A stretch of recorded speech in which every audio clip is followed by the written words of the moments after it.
तर good morning guys, कसे आहात तुम्ही?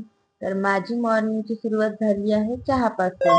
तर मी चहा पिला आणि मग मी केली नाश्त्याची तयारी.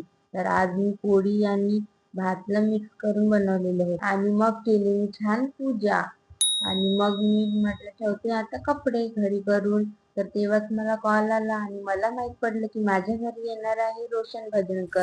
तर मी तेव्हाच पटपट कपडे ठेवले आणि मग मी म्हटलं त्याला सोफा वगैरे बरोबर करूया. आणि मग मी सोफा वगैरे बरोबर केला. आणि तुम्हाला तर माहितीच असेल रोशन भजनकर कोण आहे.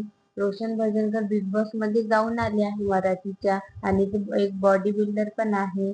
आणि मग माझा फायनली इंतजार खतम झाला. मग ते आले होते घरी. पप्पाला त्यांना पहिले विश केलं, कारण आज पप्पाचा वाढदिवस पण आहे. आणि मला तर यकीनच नव्हतं होती रोशन भजनकर आमच्या घरी आले आणि माझ्यासमोर आहे. आणि मग सगळे आम्ही बोललो त्यांच्यासोबत, सेल्फी वगैरे घेतल्या, फोटोज काढले. आणि मग ते लवकरच निघाले, त्यांना काम होतं तर इव्हेंट मध्ये जायचं होतं तर. आणि आम्हाला खूप चांगलं वाटलं त्यांच्यासोबत भेटून. काय तर असा होता आजचा ब्लॉग. जर आवडला असेल तर please like, share, comment, subscribe. Bye.